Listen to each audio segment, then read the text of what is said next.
Welcome back. Welcome back. Welcome back, everybody. We've just been chilling here. Really, for like an hour and a half.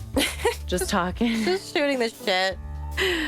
But we were talking about a lot of stuff that has to do with today's topic, which is healing your inner child. And it's such a doozy. It is a doozy. It's such an interesting topic because you don't realize like the little moments that can happen in your life that triggers that sad, that lonely, that angry child that was never properly healed, that you never really addressed, but you just grew up because that's what we're supposed to do, is just grow up and ignore things and join the workforce and be productive. But like there's someone in there that you have to nurture. Otherwise, your life is going to be affected. Your career is going to be affected. Your relationships with people are really going to be affected. And most of all, your relationship with yourself. Yeah. And it's also crazy because no one comes out alive, but like nobody escapes this issue in the sense that like, you know, you can have,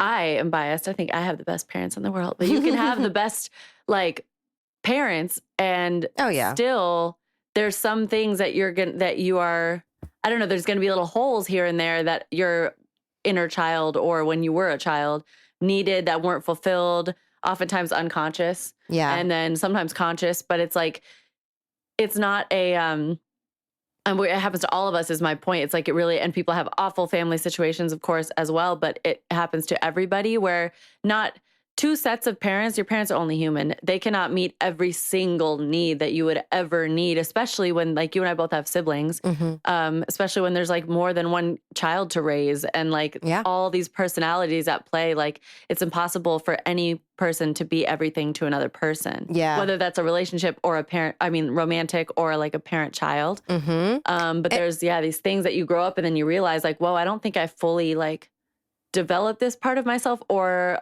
why am I so sensitive in this area? Like you were saying, like maybe I didn't work through certain things I didn't know I needed to. Yeah. And like your parents are also probably, you know what I mean? Like, especially our generation, you know, boomers, I don't think did the work on their inner child, healing their inner child. They weren't taught to, you know what I mean? Like and there's like a lot of stigma around mental health. That's only very, very recently starting to be broken down in the cultural lexicon, but it's also, but even that is like in certain communities, it's still a bigger stigma. I know like the Black community, like communities of color in general, it's like, but still it's just starting to become a thing that like people can talk about or feel like they can talk about in regular conversation, going to a therapist and it's for us. And I think it's because we're in LA too. And but it's very normal to hear about, and it doesn't, when I was little, if I heard someone was going to a therapist, it was like, what? Oh my God. Oh, it's like they're crazy. Yeah. Like what happened? Like, oh my God.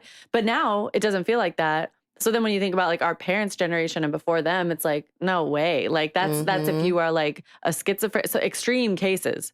Yeah.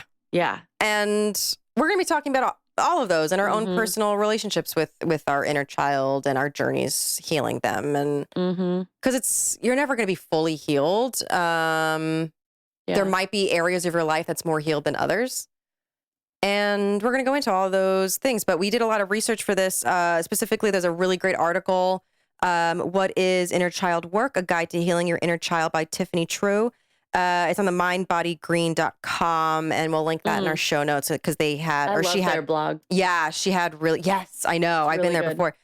She had really good insights and quoted really amazing psychologists that specialize in this that gave a good insight on how to like really easy things to do at home besides, you know, work with therapists and psychologists that are more intense, like stuff to do at home to start your process so it doesn't sound so overwhelming, the journey. But generally, you know, you could consider yourself as having some of your shit together. You know what I mean? Like you could be loving your job, your relationship, your friendships could be thriving to an extent, and your relationship. And you could be really content with where you're at. But like something could happen, right? So like maybe your friend, you have a conflict and they start raising their voice to you, or they say something snarky, or your mom could raise her voice to you. And all of a sudden, like, you don't really realize it, but you get triggered. Like you feel this like I don't know. Like an emotional burn somehow. An emotional burn is a perfect way to put it. Yes, because you get warm. Yes. And you don't really realize where that came from. And you suddenly feel like you're 7 years old again and you want to have a temper tantrum. Yes. But you have to be an adult and kind of figure out how to emotionally regulate and like just get off the call, or maybe you'll snap. Yeah. Or maybe you just internalize it and you snap later. But like that feeling doesn't really go away unless you address it. Mm-hmm. And according to psychotherapist Joan E. Childs, that is your inner child peeking out. You may have heard the term before. And Childs, who specializes in inner child work, says every adult has an inner child. Her last name is Childs. I know. It's like when people are perfectly named for their career. Yeah. There's so many good ones. I know, like something about horn, and he was like a trumpet player. Yeah. Jimmy, I think it was like Jimmy Kimmel's show. Like he'll have segments where he'll like invite people on, like I think via Zoom, and they're all their name. It's like so amazing how their names match to their careers. Anyway, check that out. Shout out Jimmy people. Oh, yeah. Shout out people whose names match their career. Anyway, she said it's that small part of you that just never grew up, your inner child, and the bulk of her work has focused on helping people heal their inner children in order to improve their mental well-being and their relationships. Yeah, it's good stuff. I'm fascinated with all this stuff, like just psychology in general, but like interpersonal dynamics. It's fascinating. Yeah. So why would anyone's inner child need to be healed? Things that happen when you're young can leave an indelible mark on the psyche. Childs explains, a childhood friend moving away, physical or psychological abuse, a broken family can all wound the inner child. That was Diana Rabb, PhD, who explores the concept of the inner child in her book, Writing for Bliss, wrote on Psychology Today. You may feel like you've gotten over the hurt, but Rabb tells Refinery 29, the resulting pain will live with you for the rest of your life, and you may be reminded of it unexpectedly. That's like, because it doesn't necessarily, I think people go to, okay, what are the big dramatic things that have happened in my life? Oh, my dad was never around. Oh, my mom, whatever. But it's so much more nuanced than that, where it's like, because reading that reminded me too of like when I was 12, we moved away. And so I was going into 6th grade. It was just a really hard time to move. And I remember my brother is only 2 years younger than me, but it was enough of a gap that I remember he didn't really, I don't want to speak for him, but I have talked to him about it, and it didn't really affect him. He didn't really he wasn't that distraught over it. He was like, okay, we're moving.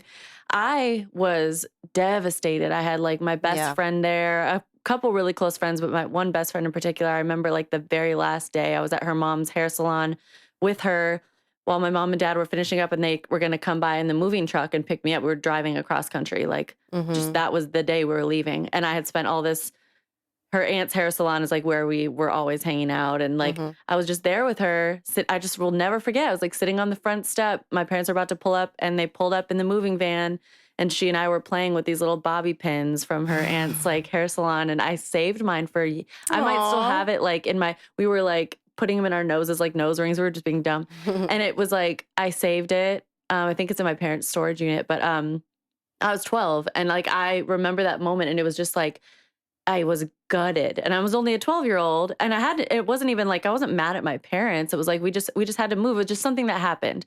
And, I ended up building a life there. Everything's fine, but it does make me question. I'm like, okay, in what sense has that like carried through? Cause it's just like, what is that? That loss. Yeah. Something about that. And I do think in that sense, with my case, with that moving, I think I have like, sounded deeply painful. I think I've somehow worked through, but I think it's something I had to work through. Yeah. And it wasn't even like working through it. Like I said, it's not at my parents. It's not really at anyone. It's just like, whoa, being torn away from like a life that you loved, that you just had to and you didn't have control. You're a kid. It's like, we're moving, say your goodbyes. And it's like, okay. It's like devastating. I dealt with that only from the other end. So my parents moved a lot before me. So my sister, I don't want to speak for her and like all of her stuff, but like probably has a lot of similar stuff with that, because she moved around all the time, Europe and across the country. So she had to always leave close friends behind and start anew.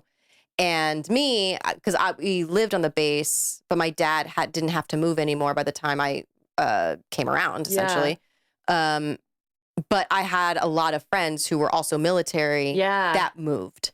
So I was always saying goodbye to friends, but staying you were put. on the other side. So it was like, I knew, but I didn't have to start. I still had other friends. Right. So it wasn't as painful, I would imagine. I think the way that I've actually talked about this with my parents too. I think the way that it manifested in me is that I have this extreme, because that was the one like big move, but we moved around a bit and we like lived abroad a number of times and just traveled a lot. And so I was used to not like a military family, not like Angela had to deal with, but like I was familiar enough with being the new kid so that the rest of my like I have such an empathy and like an attachment to the new kid in a situation. Like when there was a new kid that moved to town or to my school when we were in Washington, I was instantly, actually in our Mean Girls episode, I talked about that new girl that was in our town and was at volleyball practice with me. And I was like, you want to be my partner? Cause I think that's what that move like did to me is I was just like, I know how traumatic it was for me. Mm-hmm. So anytime there's a new kid in any situation, like whether it's like,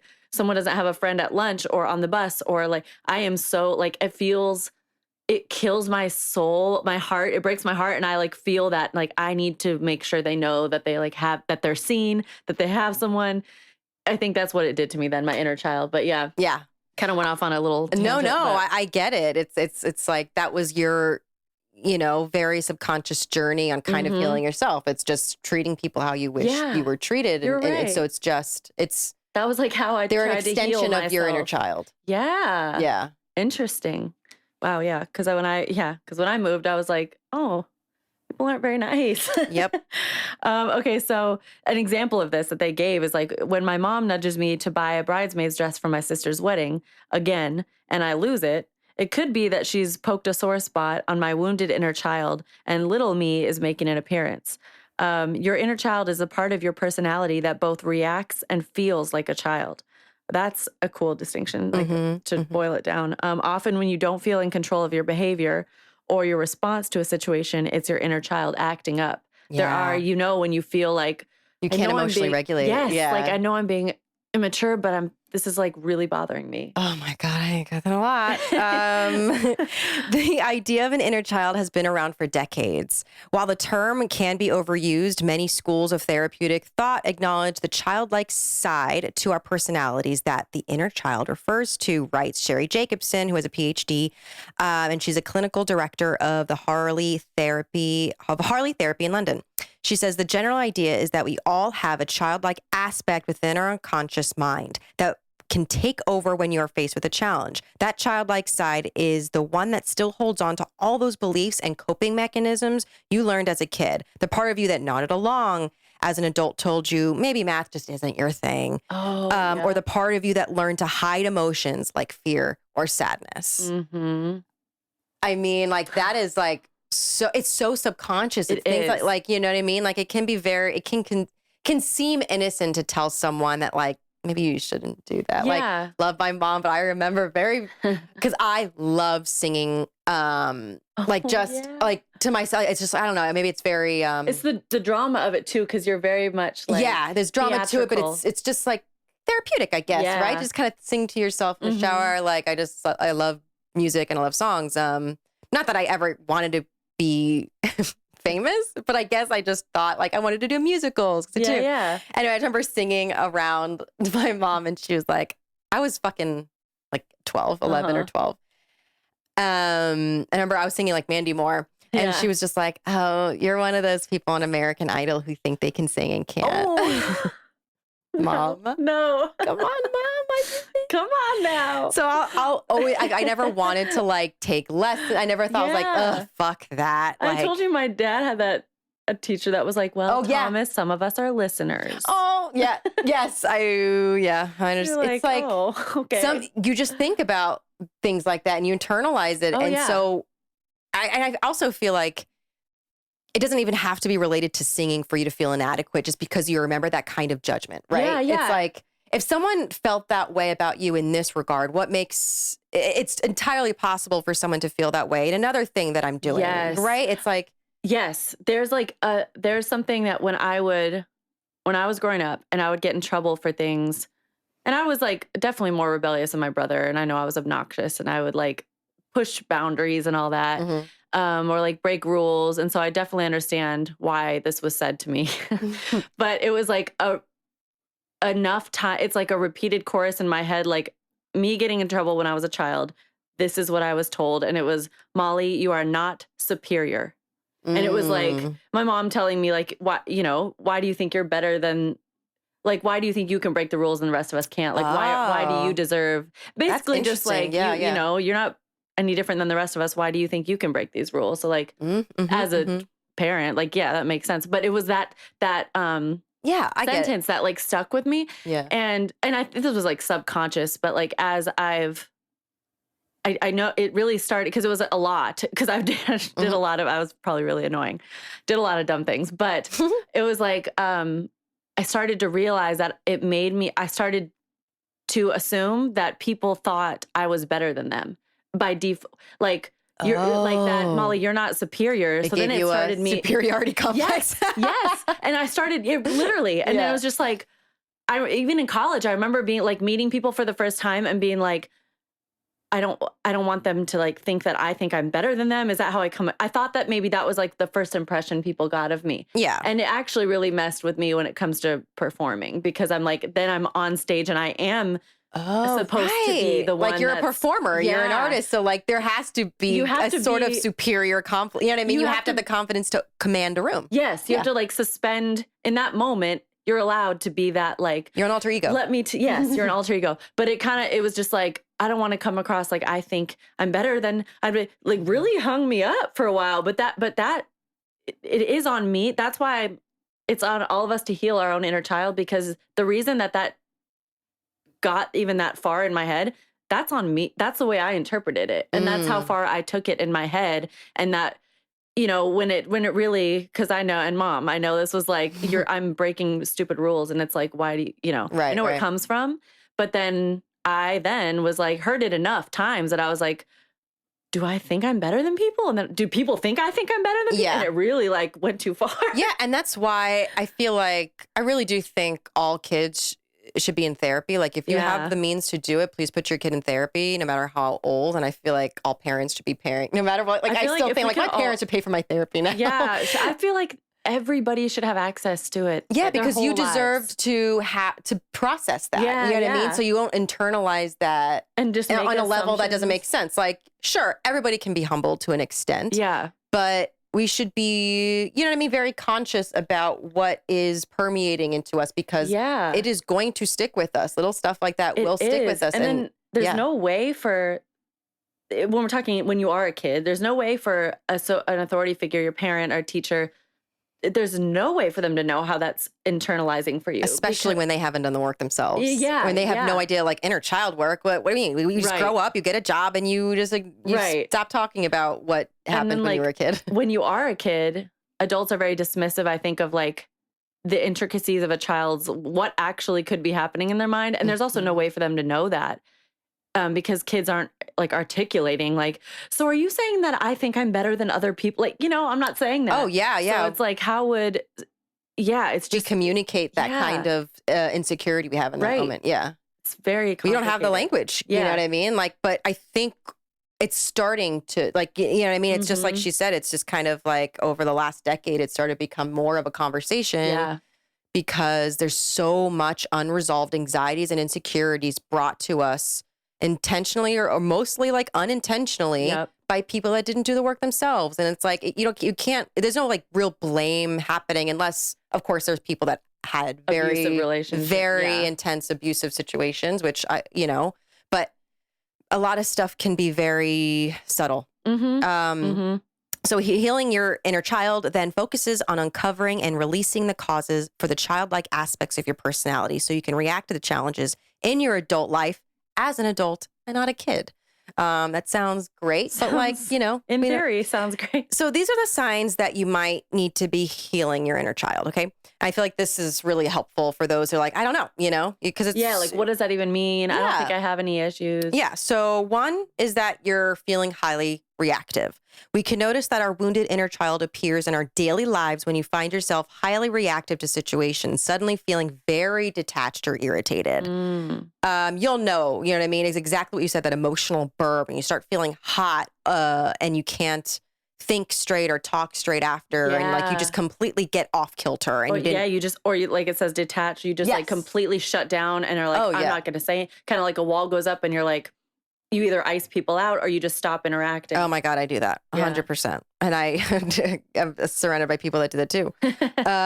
Overvaluing independence is interesting. This can look like repeating the narrative, I don't need anyone, and not allowing yourself to ask for help. Ooh. And again, like there's some things that ring true for me and some things that don't. So it's not like you have to have every single one. Yeah, these are just but like examples. if you have some of the, like one or two, it's like, so that is just one area of your life that you can start focusing on. That's interesting. Overvaluing independence. Yeah. It's like such a positive trait. Yeah. And that's how everyone, but there is a point where you're just like, my God, like who are you trying to prove?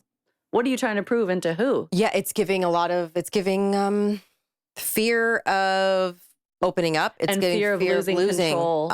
Losing control and losing that person. Vulnerability. Yeah, 100%. Fear of vulnerability. Where does that come from? What happened when you were a kid that caused you to have that fear of vulnerability, abandonment possibly? Yeah, and it's oftentimes, because these aren't even things to be ashamed of, because they're like such valid, like you have a really legitimate traumatic thing that happened to you in your childhood that caused you to be afraid to be vulnerable. And so it's like now recognizing it now is not a thing of shame of like, well, yeah, I guess I didn't really deal with it. It's like, my God, like this terrible thing happened to you. That's why it's a good thing to realize and understand. And then you've then give validation to your inner child saying like, yes, I understand why you developed this coping mechanism, but you don't need it anymore. Yeah. And there, again, like maybe we should have said this, started off this way. This is no shame. I have so many smart, beautiful, sweet people in my life. Everybody has an inner child. Like everyone has something to work on. Yeah. Like, I mean, unless you're super self-actualized, and I don't know a lot of people because I don't know if that makes sense for someone super self-actualized to be in my life. I feel like, who are you? What's going on? Like, unless you're that, which can happen for sure. Maybe you don't need to heal your inner child when you're at that state. But a lot of us, especially millennials, are just doing our best. And I feel like addressing the inner child in you and all the stuff that you're not really conscious of is a really good start to getting your mental health in check. Another sign that your inner child needs healing is destructive coping behaviors. And this could look like coping through too much alcohol, shopping, cheating, gambling, food, and even chronic procrastination. Yes. So it's like anything in excess is bad, but if you're relying so much on something to get yourself out of processing bad feelings. Like so much, because a lot of times what these are about, the things listed here, is like control. Yes. Because you have control. Yes, because you're losing, let's say you had like an awful childhood and like either abusive or like parents weren't around or like you lost a parent. Your life is like spiraling and you don't have control because you're the child in this situation. So then it's like people go to oftentimes like alcohol or like addiction like that or eating disorders where it's like the only thing I do have control of is what goes into my body or what doesn't go into my body. That's all I can hang on to. Or like chronic procrastinate. It's just, it all makes sense. Yep. If your parent abandoned you as a kid and then your long-term partner just broke up with you, that's going to get triggered. It's 100% going to get triggered and you're going to want to do something. So you have exactly what you said, control over some area of your life. But because that's in excess and all of these are just vices and they're all a distraction from actually processing and understanding yourself and why you're feeling these feelings, you're just running away.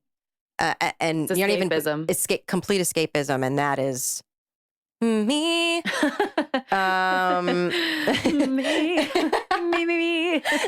me. Yes, I know. I'm not a good singer. Don't remind me. Okay, you're like one of those people on American Idol.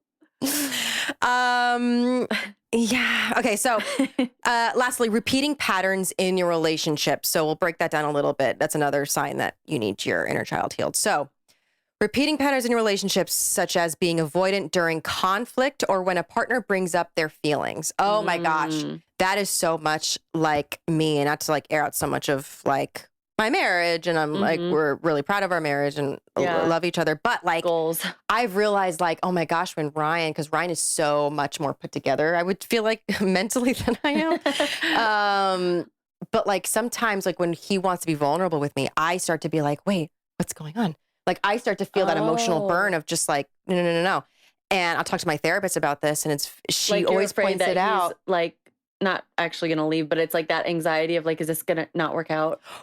It's not that. It's more of like, if he's not together, what does that mean for me? Like he's such a rock for me. Yeah. And if my rock is crumbling essentially. Right. Like not to say that he's crumbling, but like I'll over exaggerate it in my head. But like he can't waver and doesn't have the room to be as emotionally open as you because he has to hold you up. Right. In your head. Right. Yeah. Exactly. So if he's not there for himself, he can't be, it's almost selfish, but it's also like, I'm thinking about him too. It's like, you think about it in that way. It's like, oh, then I'll be alone or in my own shit when that happens, or I will, watch him, or it's like, if he can't have his shit together, what does that mean for me? That means like I can never make it. Oh, you know what I mean? I am, because like he's everything, and if he's struggling, then yeah. Another pattern that you could be repeating in your relationships is being dismissive of a partner's needs or your own needs in that relationship. Yeah, I mean, very self-explanatory. If you're not meeting your partner where they're at, what does that mean? You know what I mean? Like, I would have to imagine that your needs just weren't met. So maybe you have some sort of, your inner child is doing that out of spite. You know what I mean? Yeah. There's something there of just like, well, my needs were never met, so I don't know what that looks like. So I can't do that for you. Right.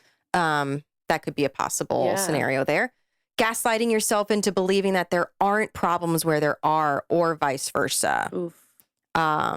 That's interesting, the vice versa, where it's like you're creating problems that aren't there. Yeah. Or just, you're like, no, that's not a problem at all. It's, it's very much like my childhood, it was great. Everything was just great. Everything was great. It was fine. Nothing, I just got to keep going, And people, it's okay if it's not okay. No one's ever okay. A big way that people do this is like, and I've done it because I'm like, when I'm really digging into trying to do this work on myself, and I really look at it and I'm like, okay, well, actually this like, it's a pretty sore spot for me if I think about it in my childhood, or this. But then I'm so quick to be like, but that's because I know I had a beautiful, amazing childhood, better than a lot of people I know. So then that side of it kicks in. We're like, but it's really not, because compared to, oh my God. I do that, the comparing. Yes. Yeah. Because then it's just like, people have like abusive relationships in their family and parents that don't support them, and they don't have and I am like the closest with my family. So then I dismiss my own things. Sometimes it can prevent me from really being like, no, but Molly, it's okay to tell to be like, this is really hard. This was really hard for me. And like it doesn't mean that I'm saying my childhood was awful or that it's worse than anyone. The comparing thing is really hard, especially when you do, like, you and I both love our families and we have good relationships. So it's like, you never want to, it's easy to dismiss it and be like, but a lot of people have it worse than me. So it's really not that bad.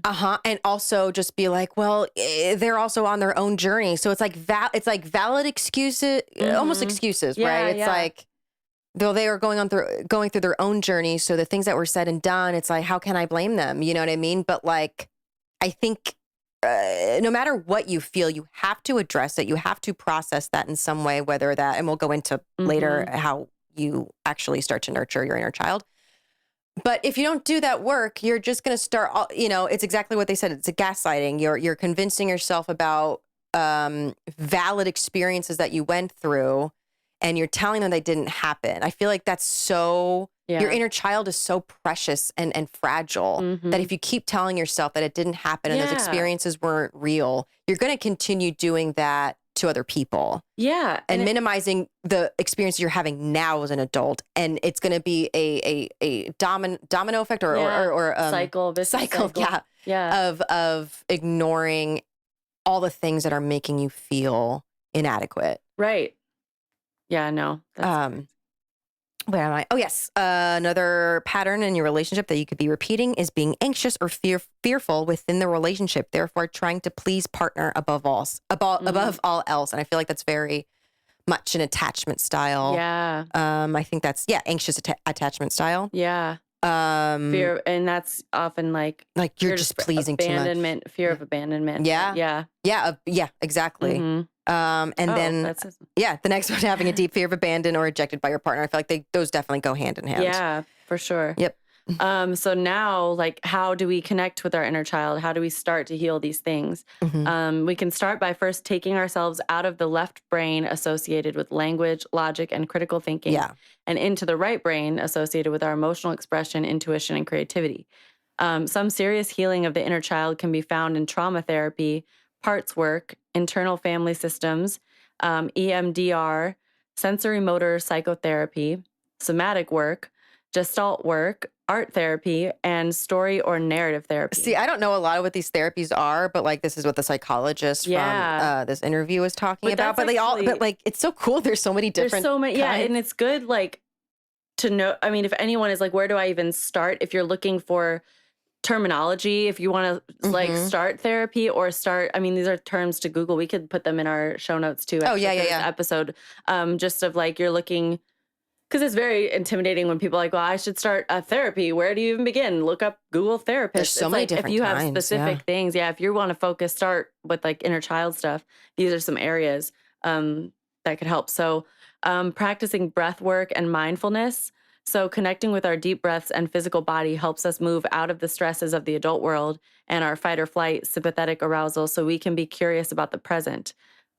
Use all 5 senses to check in with our body. We can do this by taking 3 conscious deep breaths. It can help to place one hand on your belly and chest. This actually really, really does help. Yeah. The 3 deep breaths thing sounds so simple and dumb and maybe overplayed, but it's so real. Yeah. As you settle in, note one thing you see, one thing you smell, one thing you hear, one thing you taste, and one thing you feel. And that just like serves to bring you back to the exact present moment. Like, what do I feel right now? I can feel a hair that's coming off of my head onto my shoulder. Like all those little things like brings you back to reality. Yeah, because otherwise it's your inner child that's taking over and you're brought back and you're thinking about either you're remembering actual memories or it's just a feeling of being in that place and you're not actually, it's very subconscious. So you don't know where it's stemming from, but it's there because it's just never been addressed. You can also nurture your creativity, whether it's letting ourselves draw, cook, garden, sit, or read graphic novels. Doing what we enjoy is centering and taking us back to our inner child. And this is what we were talking about before we started recording. And like for me, I feel like I've been doing this for the past year. And we've talked about this a lot on the pod about like the pandemic. And I feel like my anxiety had gotten like a lot worse. And I think a lot of it was because obviously the pandemic was weird, a little weird. Weird moment, guys. That was weird, right? But also it was career shift. Like I lost my service industry job and I started auditioning and doing that full time and like feeling like, oh God, am I ready for this? Like how long can I keep this up? Is this, but are we all going to die in 2 days? Like, right. You know, there's a lot of things that I'm sure so many other people have similar anxieties about. So for me, I had started a writing project. Again, I've definitely talked about this before, but that, as I've realized, is healing so much of my inner child because I'm getting to write down and kind of use my voice in different characters and relate to different people, you know what I mean? And just get a lot of stuff out. But also it's creativity. It's that side of your brain that lets you express and get out of here a little bit. And it's in a fun and very active, interactive way. Yeah. We were both talking before we got on here too about how we each used to write novels like when we were kids, like just for fun, just at home, just at the computer or whatever. And like chapter books, like entire novels with plots that and for no reason. And this was before there was any thought of like maybe I could turn this into sell it somewhere, or like I could get famous as a, no, it was like, I just wanted to tell these stories. Yes. And it's something that we were kids doing that. That was our child. And now, and I think it's why our past generations didn't do this work again because of stigma, but it's also like they were taught to grow up very fast. You know what I mean? Get married young, have babies, get into the workforce, and shut up about your feelings, shut up about your mental health. So because of that, they're not accessing that part of their brain often. They're not accessing that creativity. They don't need to have that creativity because they just need to get that nine to five to support their family. Exactly. And this is still very new. So it's like the fact that it's getting more popular and our generation is dealing with this. I just hope we can do this more often, not lose that side of ourselves. If we were writing as children, we should still have been writing up until, like, we shouldn't have lost that just because we became servers or because you took that accounting job or because you're a babysitter, whatever you are. Yeah. You should still be accessing that expressive side of you. And you don't have to be good at it. There's no way you have to be good at it. Don't be good at it. Yeah. Be bad at it. Like, be awful. Be bad at it. Like, because it's still going to affect you. And it doesn't matter if you're good. Like, that's if I can give any advice in my journey. Because that's what stops a lot of us. It's like you'd start something, you're like, ooh, that's ugly, or ooh, that sounds bad, or ooh, and it just puts you off from it. But just try to abandon that, like, self-judgment. The judgment. Yeah. Because again, that's probably a lot of your inner child of whatever you're told of not being good enough at this or that. Like, no. Like, try and be as bad as possible, because I bet something fun is going to come out of that. Dude, I remember, I think I've told, this is a quick story, but I think I've told it before. My mom's an elementary school teacher, and I was helping her make the example project to show her kids what to do. But it was like I did something wrong, and then I remember being like, oh my God, I can fix this. I can turn. It was something stupid. It actually didn't work, but in my child mind, it did, because I was like, I turned like I messed up on like a leprechaun's face, and I turned it into a cat's face, and I put whiskers on it. I was like, oh, I can fix this, and I like turned it into a cat. And so, like, that thing that kids have is like, because as an adult, it's now it's harder for us, because now we're like.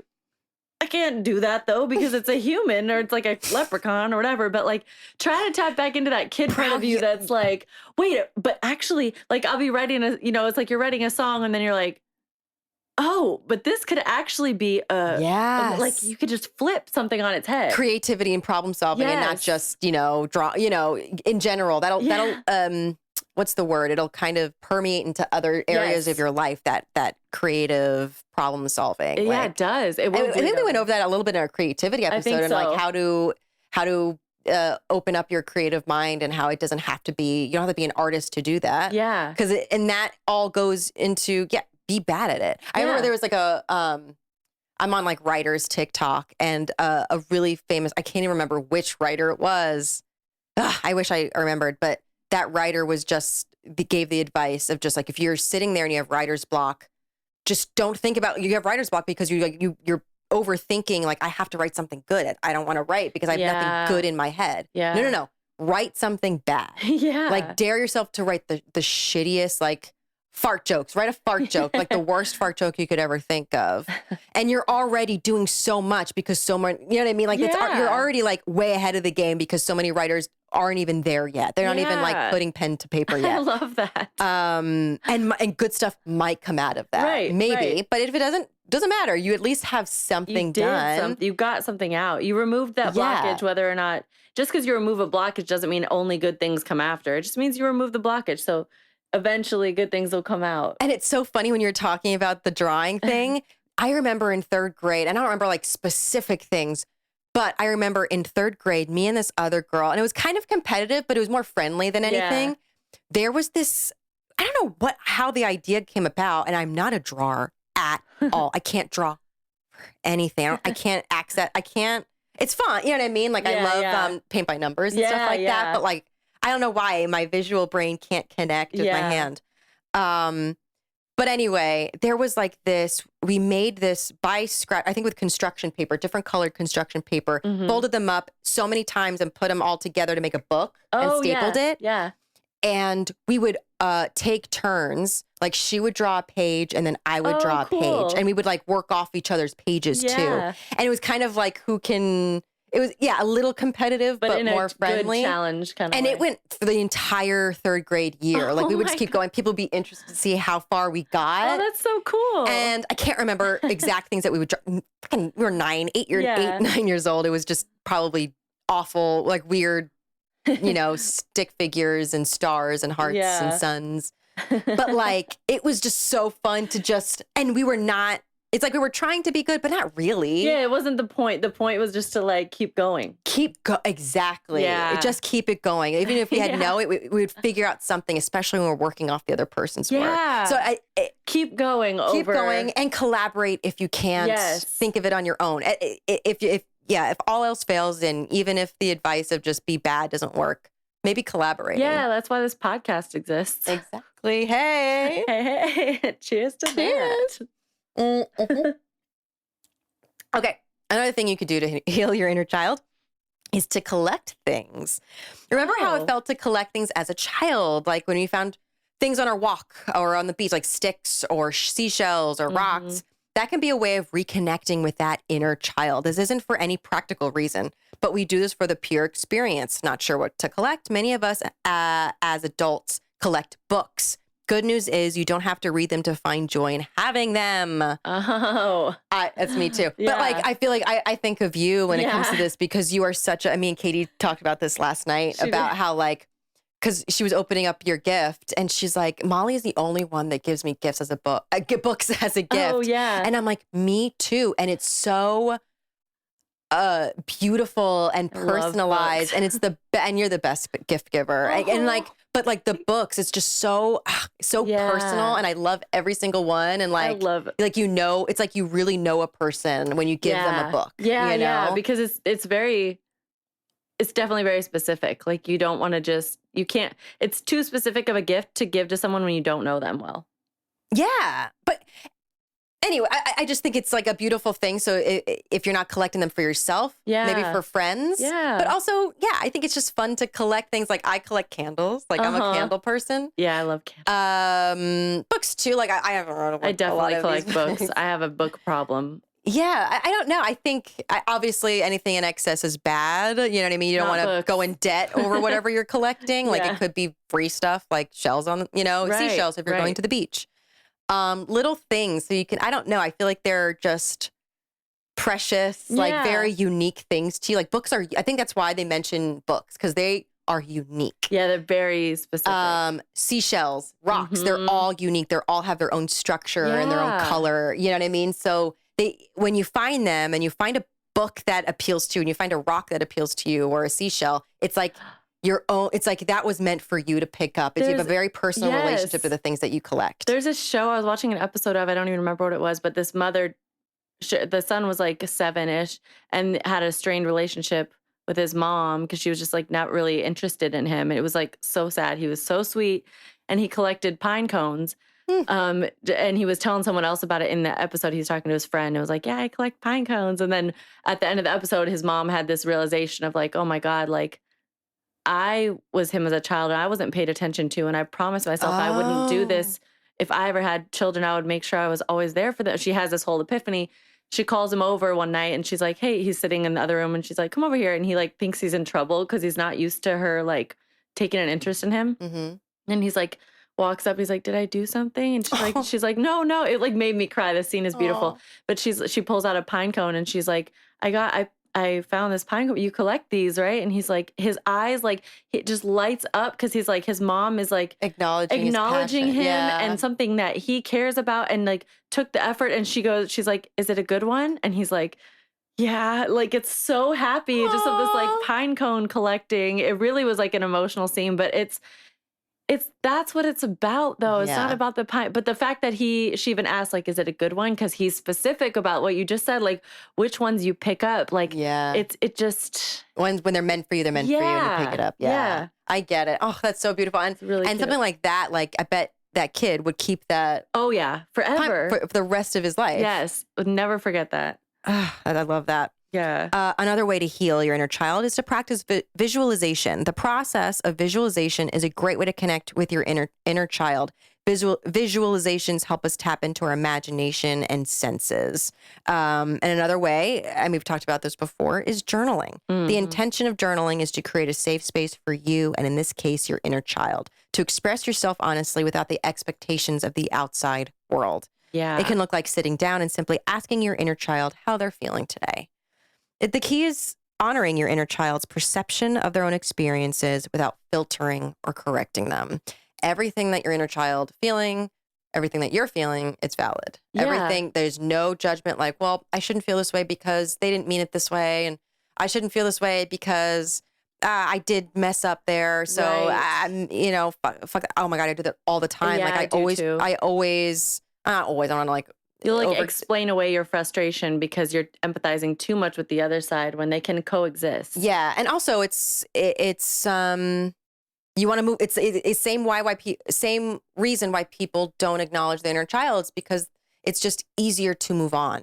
It's easier to just like, I can't focus on this because I need to have my shit together and be an adult, but you can't be an adult unless you're healing that shame you have of yourself. Yeah, that's that the judgment thing. you have of yourself. Journaling to me feels like the greatest, and I say it was accidental thing that happened in my life, and I've brought this up to my friend Annie in third grade, my third grade birthday party. She got me a journal, and I kid you, from that day on, I filled up that journal, and the rest of my life, I have journals from my whole life, from the time I was 9. I love that. Up until now, and there are periods in my life where I wrote more than others, but like my 9-year-old mind on is like documented, and I think that, and I never went to therapy growing up or anything like that, but I feel like a lot of my emotional intelligence or self-awareness is because I did that. Yeah. And I don't know why it stuck with me. Like it resonated with me, and it stuck for some reason. And I just wrote for my whole life. And I think like these things, like, I don't know, certain things I look back on, I'm like, wow, how did I end up healing that? And I think it was journaling. I think that's like got me through a lot of the bumps in my life without realizing it, that actually I allowed myself to process things because I allowed myself to acknowledge them and write them down. Exactly. I wish I could. I'm still on that journey, like trying to figure out, because I still have that very critical inner voice of just like, I have nothing to say. Yeah, it does feel like that. Like I have nothing, even though I do. Yeah. Even though my mind will be overactive. Right. But like when I actually sit down, I'm just like, what do I think it's also something like I feel like I have to be poetic in my journals. Yeah. You know what I mean? I feel like I have to really make sense when I'm writing, when all of my thoughts don't make sense. Exactly. And they go from there to there to there. Yeah. But then there's this, and then it all like there. So it's like, how do I even start? And it's just by starting. And also just not caring. If you get sometimes I'll be like writing about something, I'm like, I'm tired of talking about this. And I'll just skip a line and start talking about something else. Like I'll just stop. And then I'm like, who's ever gonna, in my mind, because I'm like, who's ever gonna I rarely go back and read my journals. But then I'm like, the only thing is like, you know, if I have children or grandchildren or whatever. But at that point, like, whatever, I'm dead. I'm probably dead. But yeah, it is that it's weird that we like, because I find myself thinking that way too, though, when sometimes I'm like, oh, I need to make sense. So I like either me or like this is going to be found by somebody. Yeah. I don't want them to think I'm crazy. Yeah. But if I don't make sense, just do it. I know. Scratch stuff out. I don't even use pencil. I write in pen, and then I'll just scratch stuff. I mean, it's whatever it is. What it is. It's very interesting. And that is also probably an inner child thing of just like my resistance to wanting to journal or not wanting to, mess it up, like have it. Like, yeah. Something, I have to be making sense. Why do I need to be making sense? Why do I? Because were you not allowed to follow that complete free thought? Yeah. Where does that judgment come from? Also, you're so much younger you're like 10 years younger than your sister. Yeah. So it's like you were essentially the only child in the house for a long time. Yes. So it's like you're surrounded by adults, and your sister maybe like a young adult, but like. You might have felt like you had to make sense because you knew that they were all adults. Oh yeah. Oh, you had to defend myself and in like actions. only like you're so right. To be taken seriously, like you had to say sensible things because everyone around you is an adult and you're the kid, but you have to. Whoa. Yeah. That is, I never even thought about that before. Yeah. But that's so true. It's like you have to keep up with like the more evolved minds around you, and your mind is not there yet, but your feelings are there, but your mind isn't catching up to explain yourself. So you're like, I can't. Oh my God. I just realized I still do that. Really? Yeah. I'm always like. In your family? Or even with friends or family, like when I'm explaining myself, if it's like, maybe more so in conflict moments, but even if it's not even conflict, if it's just you're in a conversation about something, I'll be like, does that make sense? Does that make sense? Yeah. I say that often. Interesting. Like, does that make sense? I'll say that. Maybe maybe if you catch that, I'll do that. I'll catch myself saying, does that make sense? And I think that's one of the things that, oh my God, we talked about, maybe I was at 2020. I can't with, yes. With like the filler, like, sorry. Yes. I always think it's that, like, but I think it is. It's more personal, inner child of like wanting I to be need to make sense to be understood because I am the baby. Yeah. Yeah. That makes sense. Damn. That makes a lot. Damn. Well, I hope you all had epiphanies just like we did. Yes, I hope we've all just dug deep just like us. And if it's just us, you're welcome. Yeah, this was a fun one. This is a really good one. Yeah, I hope you guys enjoyed it. If you did, you gotta, hit that subscribe button and the like button on YouTube, SOS with Molly and Alyssa. Yes. Also subscribe to us on Apple Podcasts, on Spotify, Google, everywhere. Patreon. Please become a member. You'll get exclusive content and merch and the ability to suggest episode topics for the new year. And we're also on Instagram at the SOS Pod. I feel like fuck Twitter. Yeah. For so many reasons now specifically, but like it's not very active, but you can still follow us there at the SOS Pod if you so wish. I'm Molly Cottrell. I'm Alyssa Rosano. Here's to turning meltdown into magic.